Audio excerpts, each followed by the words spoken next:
fear and love are inversely proportional. As you experience more fear, you actually are less focused on helping others, and you're more focused on surviving and getting yourself to feel less fearful. You want security.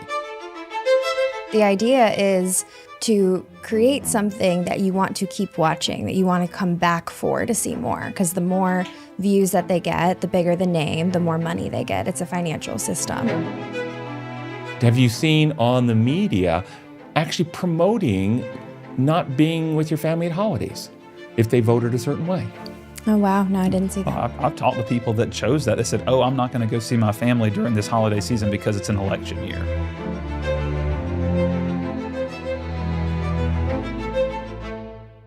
Welcome to Design for More, sponsored by Common Reason Ministries and Honey Lake Clinic. I'm Dr. Tim Jennings, joined today by Danielle Rome, one of our therapists here at Honey Lake Clinic, and James Johnson, our Chief of Chaplains here at Honey Lake Clinic. And today our topic, very timely, since we're just a few weeks away from the inauguration of a new president here in the United States, is maintaining your mental health in the times of political change.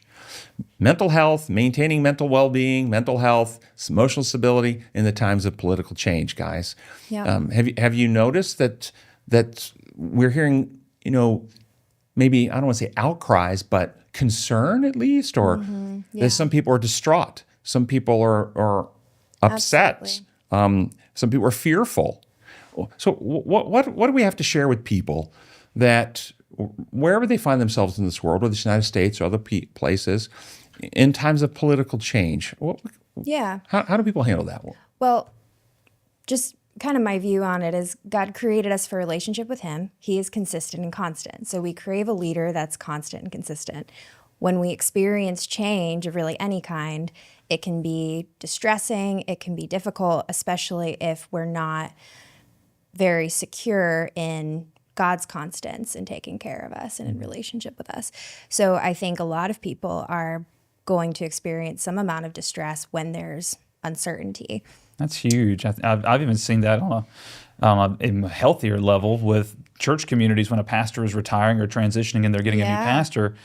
The stress and the unknown, that's a huge, even in a smaller, healthier environment, how much more on a larger, more diverse, atmosphere with the change of our leader in our nation. That's huge. Thank you for pointing. I'd never thought of it that way.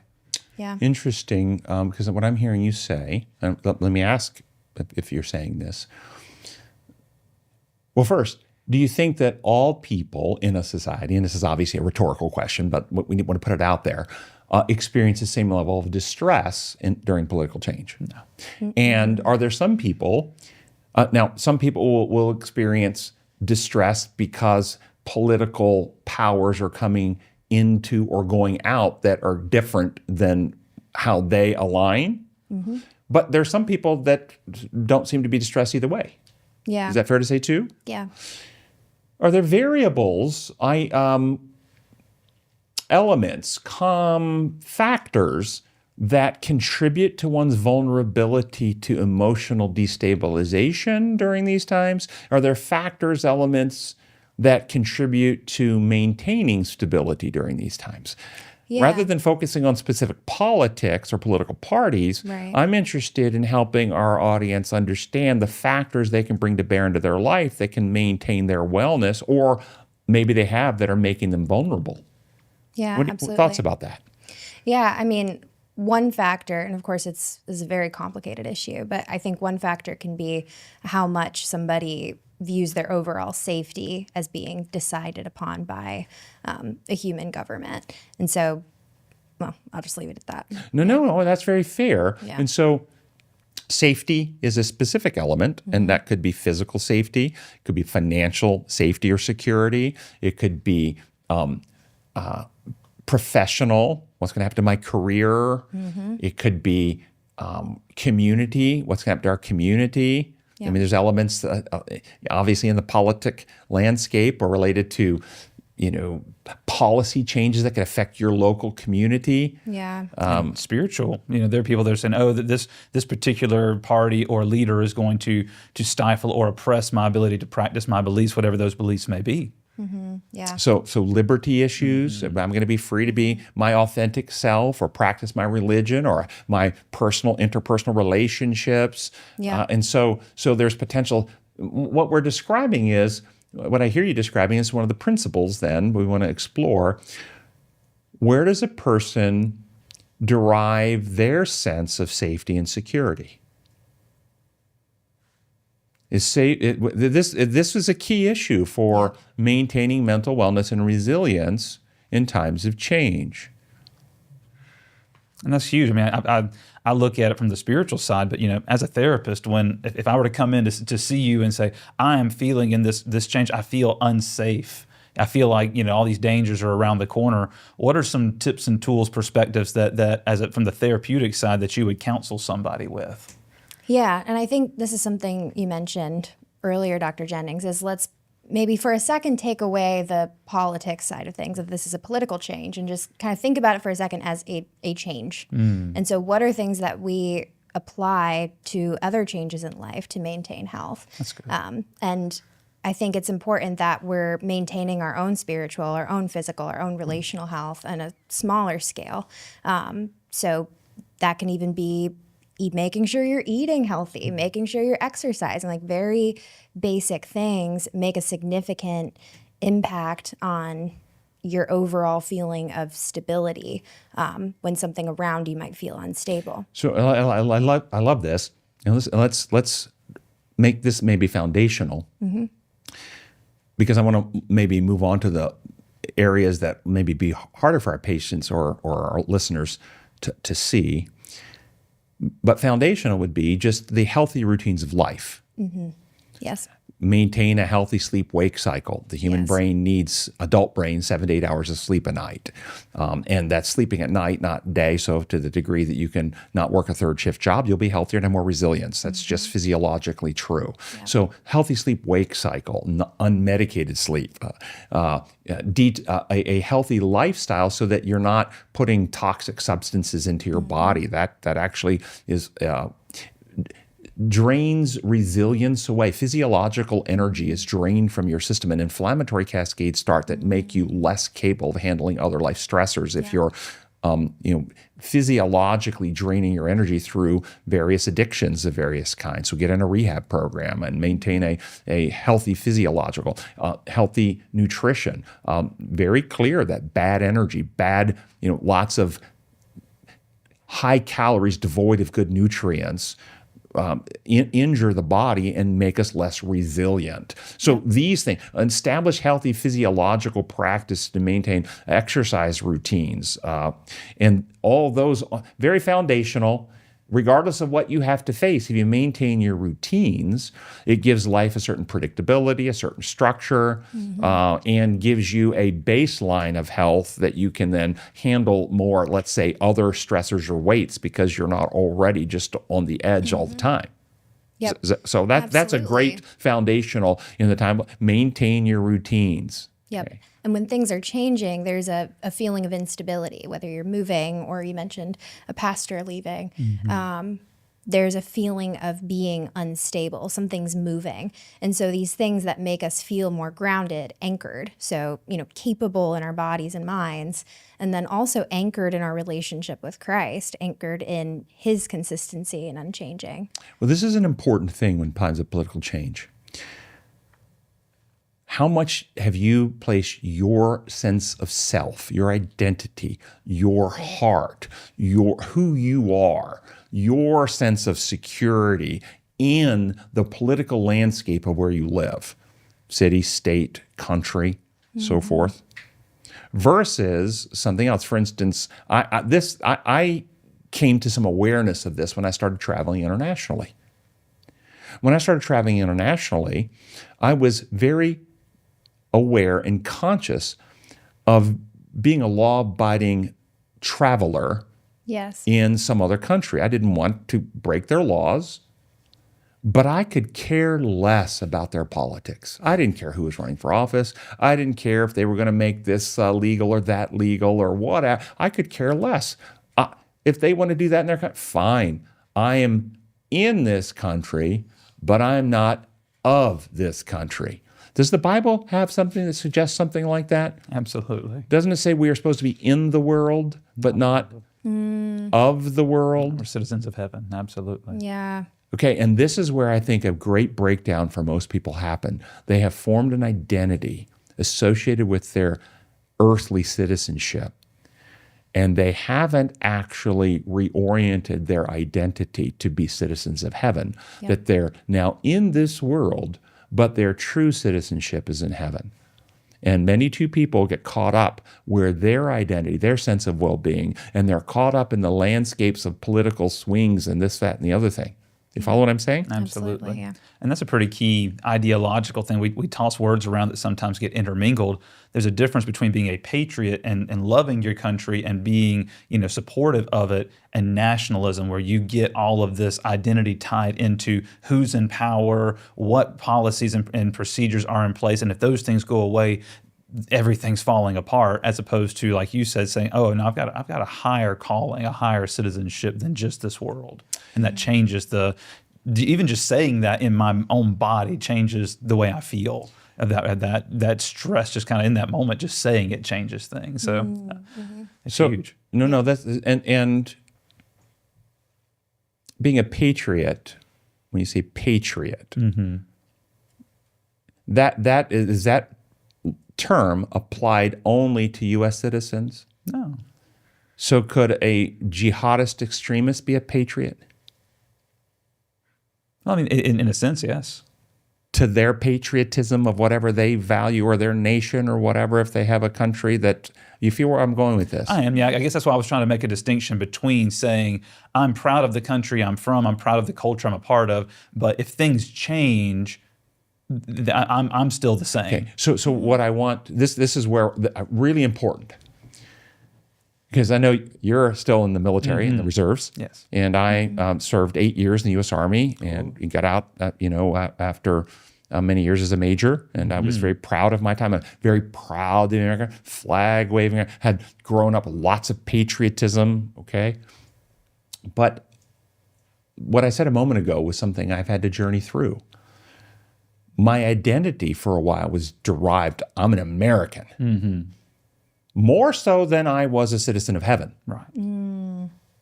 And I could be caught up in that patriotic fervor to the point that I would be disappointed, angry, or upset if things were going against my country. You follow where I'm going with this? Yes. Yeah. Absolutely. And so some of the things that have happened in my in our country over the years have caused me to step back and realize some truths, and I went back to Scripture. How many countries on earth, nations on earth, are God's kingdom? Which ones? None of them. None of them. Jesus himself said, my kingdom is found in Palestine. Did he say that? No.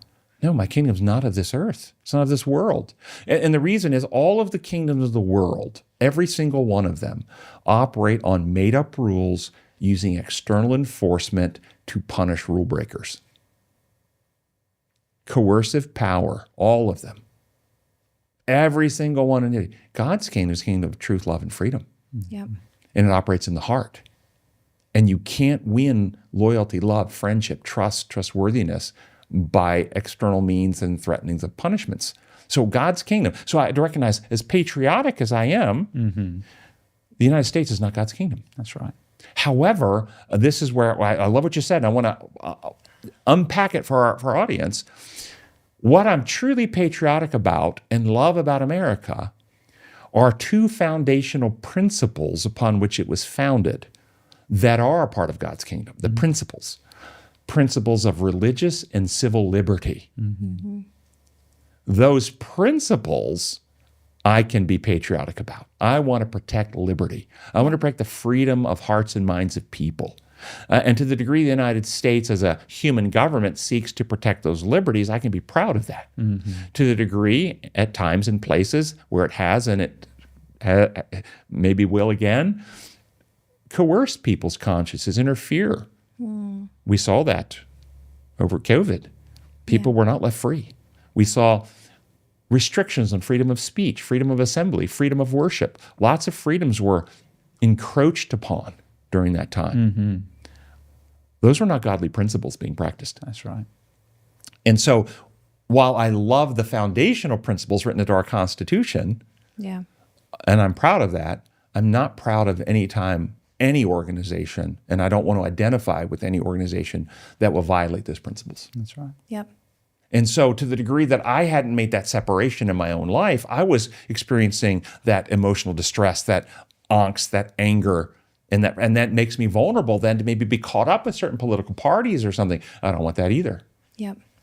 And I think it's really interesting, when it's just, kind of fun how God does things in the Old Testament when Israel is taken captive by Babylon and eventually by Persia, that three people are given heavenly visions. Isaiah, Ezekiel, and Daniel are able to see the throne of God in the middle of their fear. Their nation had been conquered. They had been carried off to a foreign land. They were being, oppressed by a totally separate nation and empire.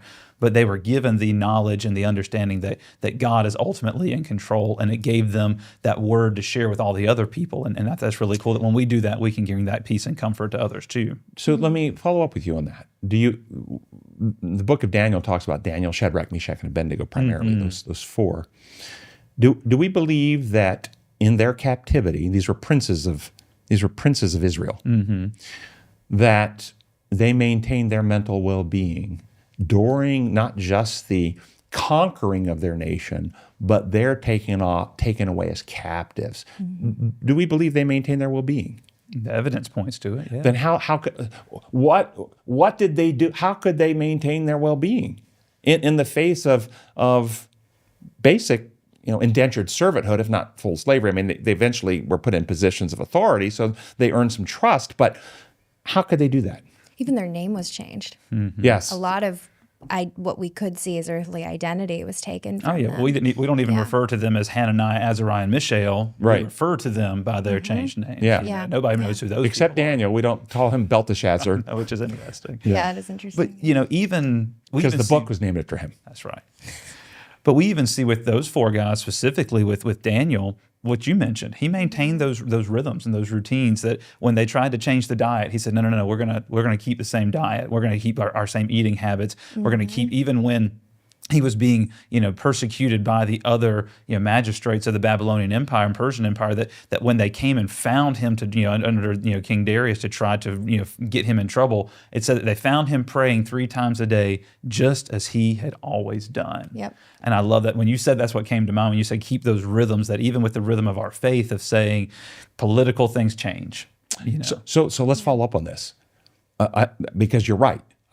We've connected the healthy routines and healthy rhythms, but was there something else that his rhythm of praying 3 times a day added more than just routine? Did it add something else that helped him? Of course it did. He was praying to Yahweh, but I want our audience to understand there was something real happening in his heart and mind that kept him grounded. What was going on there? It anchored him to who was above all other authority. And where his identity was found.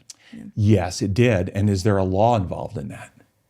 The law of worship. There you go. Let's talk about what the law of worship is. Is this a rule that if you don't do it, you get in trouble with the authority, or is there actually something operational functional? Do you know the name for that in psychiatry and psychology? Yeah, we've talked about modeling. It's modeling. Yes. By beholding, we become changed. Yep. So how does that impact during a time of political change? Are there things that are happening in society that could draw our attention? We could spend time watching or viewing or looking at or reading, and could that have an impact on us for ill? And could we make a choice to focus on something else? Yeah, Talk about that. Media that makes money off of our fear.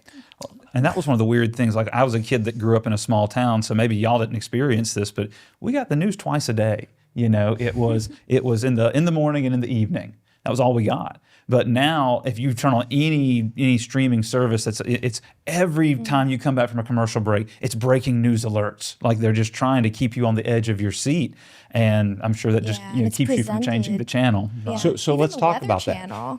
Even the Weather Channel does that. So talk about it. Talk about what media, whether it's social media, legacy media, much of the news media. Let's talk because news media. Yep. What's the messaging? What's the impact on the heart, mind of people of much of the news messaging? Fear. Yeah. The idea is to create something that you want to keep watching, that you want to come back for to see more. Because the more views that they get, the bigger the name, the more money they get. It's a financial system.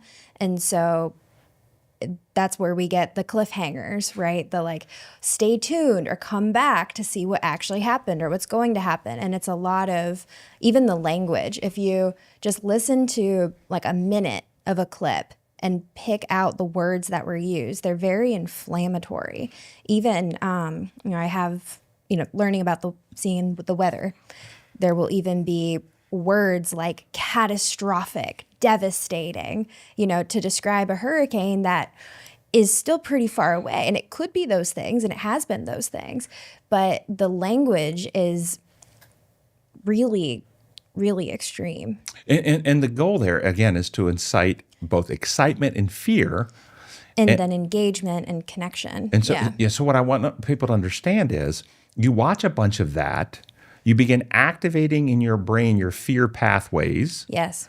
And then you get certain threats put into your mind that you may start, even when you're not actually watching it now, that's where your mind goes. That's what you're thinking about. Yeah. You actually walk around your community now, not with a sense of safety, security, peace, but an anticipatory, sword hanging over your head by a thread, and is it going to collapse or fall at any time? There are threats everywhere. This was clearly done during COVID. I mean, seriously, there was threats everywhere, and it was an invisible threat, and everything you looked at was be afraid, be afraid, be afraid, be afraid. And the idea was put in people's minds that bodies are dropping everywhere. Wasn't that idea? Come on, be fair. Yeah. Bodies everywhere. But if people actually unplugged from media, if you actually got somebody during COVID that was watching no media, none, they weren't watching the news, they weren't listening to anything, just going around their community doing what they've always done, what would they have seen? Bodies dropping everywhere. During the bubonic plague in Europe in the 1400s, 1/3 of the population died. They had bodies piled up in the streets. This was the kind of concept people were feeling during COVID, was it not? Yeah. But is that actually what happened? It didn't happen.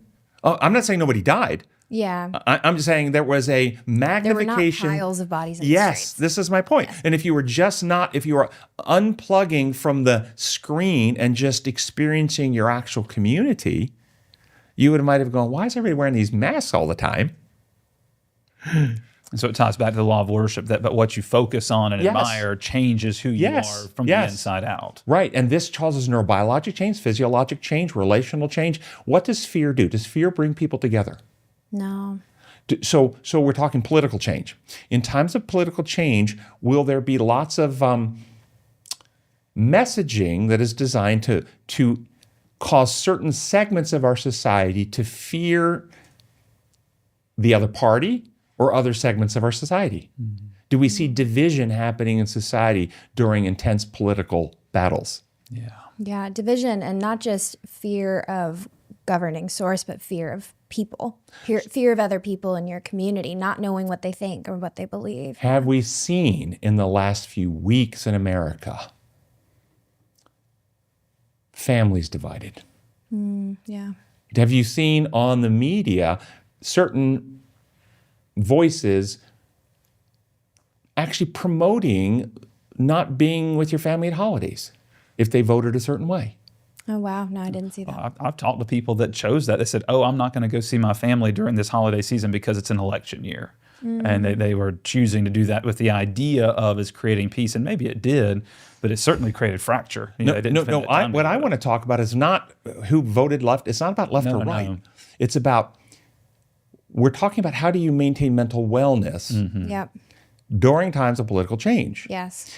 Do you think families that are incapable of loving others who have a different political view, valuing the person who sees things different, they're incapable of that? Is that healthy? No, and it's probably not just going to be about political stuff if that's the dynamic. might be made more obvious. So, well, let's share what you mean by that. Unpack that for us. Yeah, so I think kind of what I'm alluding to is that in families, when something becomes more inflamed, the implicit or unseen dynamics become more visible.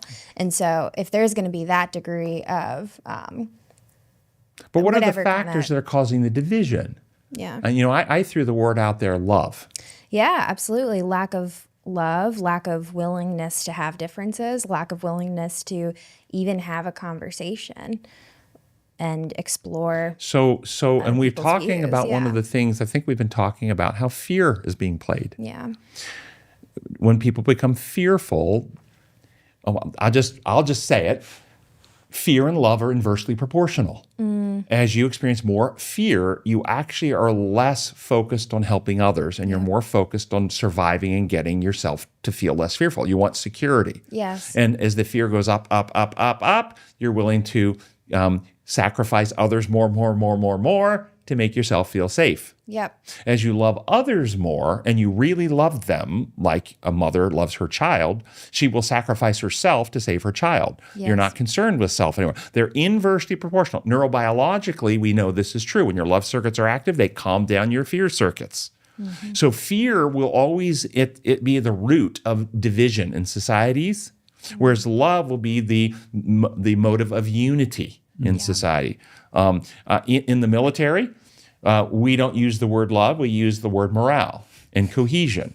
But what makes a fighting force effective, the number one thing that makes a fighting force effective, I was a division psychiatrist for the 3rd Infantry Division. Part of my job was to deal with this element of the unit, is high morale cohesion.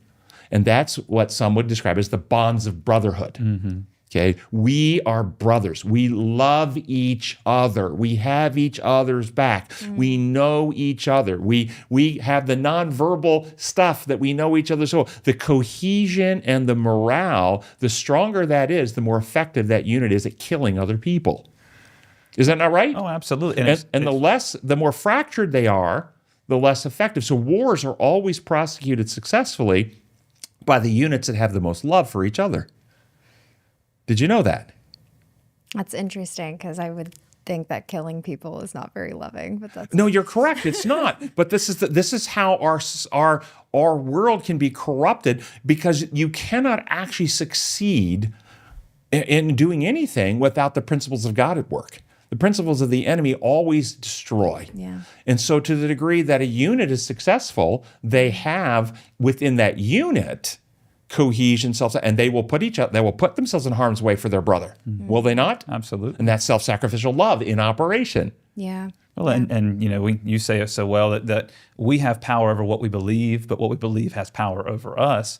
And one of the things that you're kind of indoctrinated from the moment you enter into basic training is, the warrior ethos, I will never leave a fallen comrade. It's not a fallen soldier, I'll never leave a fallen, coworker. It's a comrade. This is somebody that is part of my family. And it's definitely, you receive that narrative from the beginning. So when you believe it, it then has that power in your life. And so I wonder how much more the beliefs that we receive by giving into the narratives that media show us, that we hear from other people, that cause that division. I'm not sure. I'm sure you guys could speak to this more on a clinical psychological thing, but I found that when you have division and distance, it distorts the reality of who that person is as a human being, and objectification is far more easy for me to look at a person, and if I'm distant from them because of that fear, I can objectify them and see them as the other rather than a human being. Like when Jesus spent time with the woman at the well in Samaria, he met her as a person, and when the disciples showed up, that distance caused them to see her as lesser because she was the other. She wasn't part of their group. She was from a different culture, different beliefs. And I wonder how much of that plays a role in how we treat each other and view each other during these times of political change as well. Yeah, well, I do want to apply it to people whose day-to-day lives feel or are realistically going to be impacted. For example, a single mother who's working several jobs just to provide for her family, right? These different situations where people, okay, all of this is great, but how is this going to affect me in the day-to-day? Will I still be able to make ends meet? Will I still be able to survive? And so I think we talk about a lot of this stuff with identity and all this is very relevant, but there's also very real limitations that people have in their life circumstance. And so I think it's really powerful that we talked about Daniel because of how upheaving that was in his life, and that he was at risk of death at a point because of all of that change. So you're talking about the single mother with kids. Yeah. There's the objective realities of what a dozen eggs cost, or milk, or food, or heating, or shelter, or clothing. Objective realities that need to be met to provide for one's family. Yes. And then there is rhetoric. What people are being told. And there is, in the political landscape, there are individuals, I'm not speaking left or right, that work to obscure people's ability to persuade them that what they're actually experiencing is not actually happening. Or, even worse, and this is what I've seen, I've documented this in many of our blogs on our website,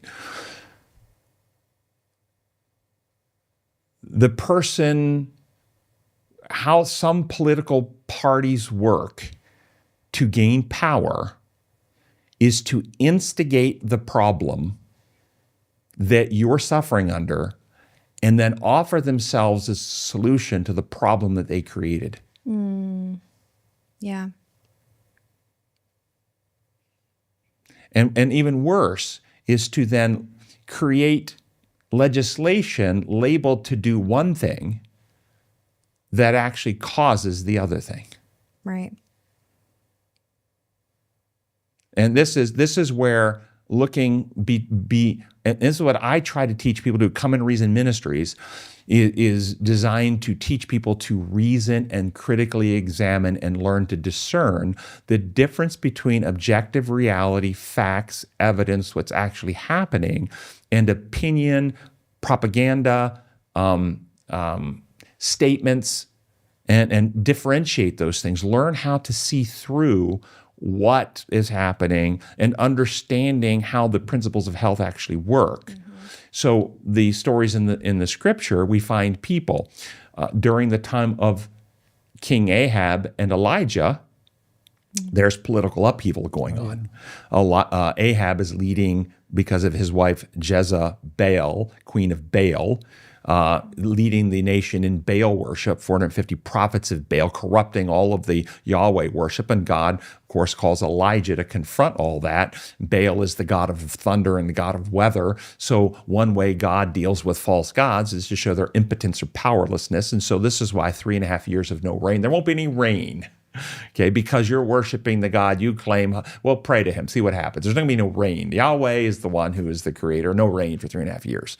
And during that 3.5 years, there was a widow. And then excuse me, maybe I'm no, yeah. And Elijah, he's being fed by the ravens, right? Bringing him the food. God is providing. For those who are faithful. Even in the times of upheaval. Yeah. Those who stay faithful, he has provision for in some manner. Sometimes the food is brought by the ravens. The story of Ruth, she had to go out and glean, but the food was still provided. She had a little work to do. Yeah. And we even see that. I mean, I love how it's really easy to romanticize the scriptures a little bit, but when Paul wrote that famous passage that I know my God will supply all my needs according to his riches and glory, he was living in a pagan empire, often imprisoned and enduring hardship because of that. It wasn't him saying it in the middle of a time of prosperity in his life. It was in a time of trial. How long was he a prisoner in Rome? Oh, gosh. It was years. Yeah. It was years as a prisoner in Rome. Yeah. And you see all this stuff. And so how is it he wasn't despondent and discouraged? And as he's writing these letters out, because he recognized that he wasn't, number one, a citizen. Even though he claimed citizenship in Rome, he used it. He really wasn't identifying as a Roman. He was identifying as an apostle of Jesus Christ. And he was using every circumstance as opportunity to advance the true kingdom. Yeah. He had a vision. He had a sense of who he was. And I think many people are still struggling to find themselves Again, maintaining wellness in time of political upheaval. Are you deriving your sense of security, safety from the systems around you, from the prices of the food, from the promises of your government? Right. Or are you, your security is coming because you've built your house on the promises of God? Yep. That's right. And one of the cool things that we can do when we do that is we can work on those reframing techniques y'all teach so well to stop seeing it as an obstacle and start seeing it as an opportunity. That, when it's the darkest, that's when the light shines the brightest. Daniel was able to, share, the reality of who Yahweh is to two different emperors and two different empires, and both of them proclaimed the goodness of Yahweh. That Paul got to stand before magistrates and leaders and ultimately, in front of Caesar's household eventually to share that good news. And instead of seeing it as an obstacle to complain about, he saw it as an opportunity for the kingdom to come in powerful ways. So, we can recognize that no matter how, whether we are celebrating the time we're in or, recognizing that it may not be what we want, it's still an opportunity for us to be salt and light as Christ followers. I'd like to talk about a real individual who has, I have not met this person. They're a family member of somebody who comes to my Bible study class. And that family member has sent me multiple messages over the last couple of months during this election cycle and post-election. Overwhelmed, distressed, angry, at times looking emotionally unstable.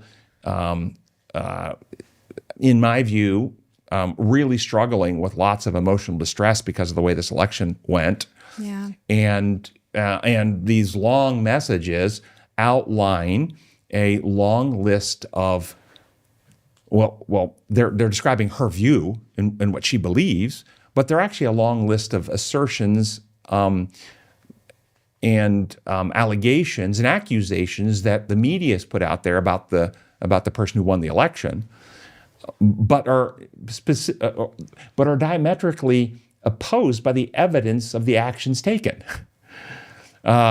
This person's terrified that concentration camps are going to be set up, that we're not going to have freedoms in this country, democracy and the Constitution is going to be destroyed, that basically Hitler has been elected, and this kind of stuff, that this person has no tolerance for women or people of color, and yet if you actually step back and look at the people he's chosen to work for him, more highly competent women than you've seen in any people from diverse backgrounds of the other political party for their whole life are being brought into his team, which if you go not by what people accuse of, but look at the actions taken, you don't see that he's functioning in the way that he's accused. And this is. And I'm using this as an example, not to defend what's happening, but to show the process of when you're being frightened, look at what's frightening you. Is what's frightening you that you've actually had freedoms lost? You are no longer free to travel. You can't actually put up a post to criticize that person. You can't actually go out and protest, that you've had your liberties taken from you. Or actually, do you have all those freedoms still? Nothing's changed. And you don't see the evidence of the things that were accused happening. In fact, you see the opposite.